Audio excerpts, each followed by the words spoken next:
scent of decay, a pungent reminder of its forgotten glory.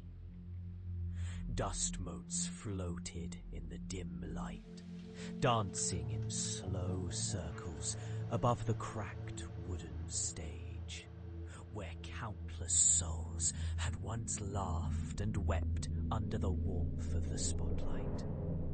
Now the vibrant colours of the worn velvet curtains seemed to bleed into greys, and the once gleaming chandeliers hung like tired spirits above the audience's empty seats. Faded photographs of long-gone performers looked down with hollow, haunting smiles, their gazes forever locked onto a world that had moved on. Sarah hesitated at the entrance, her heart pounding in the stillness.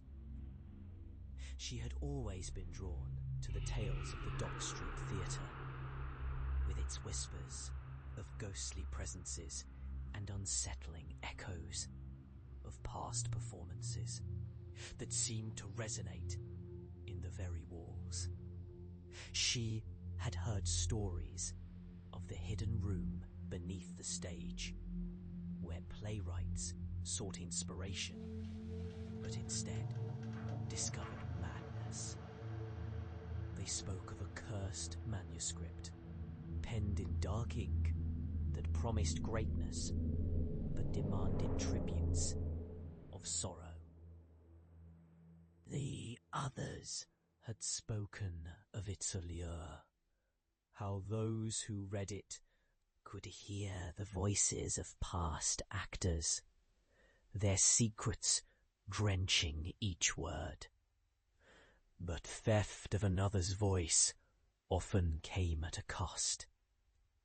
Entranced, she stepped further inside, the wooden floor creaking beneath her weight as if protesting her intrusion.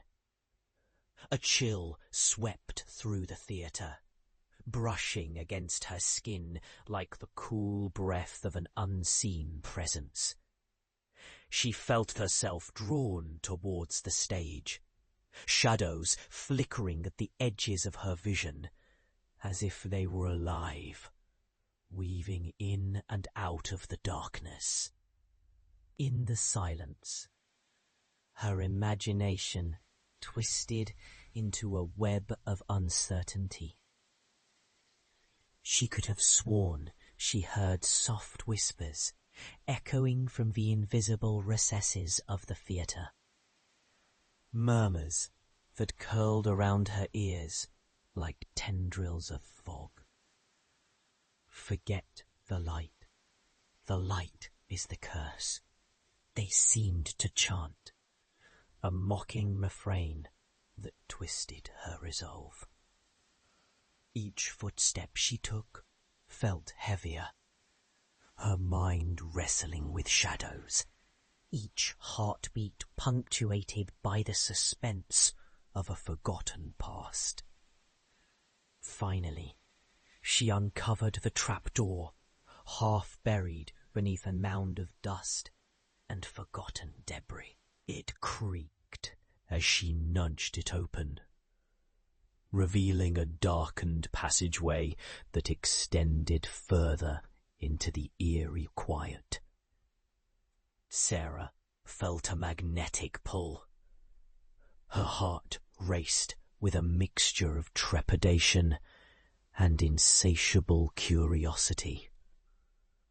She descended into the cramped space, the darkness swallowing her whole. The air thickened, wrapping around her like a shroud as she stepped into a dimly lit room where so many had lost themselves. Lines of faded manuscripts littered a long table, their pages curling like dying leaves. In the centre lay the cursed one, a tattered book, emanating a pulsing aura, as if it were a living thing.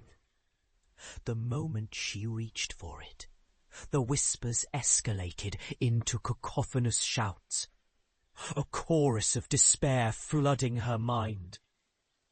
"Now you are one of us," they cried out, echoing round and round, morphing into the voices of those who had come before, those who had succumbed beneath the weight of their own ambitions.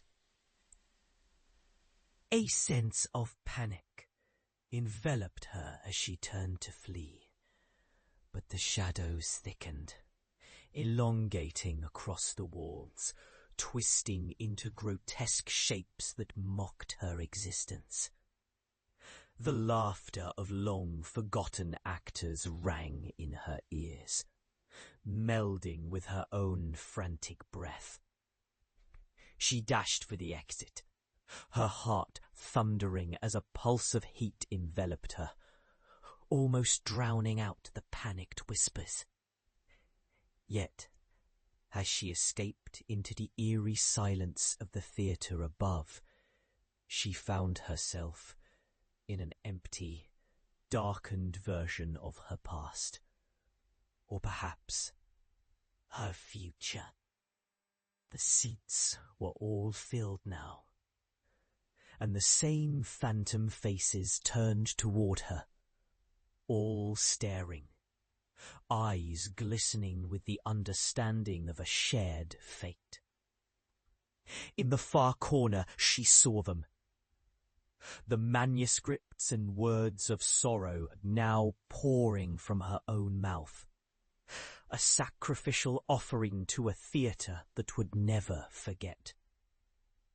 And though she stood in the light, she was forever trapped behind the veil of the forgotten, woven into their endless sorrow, an audience to her own demise.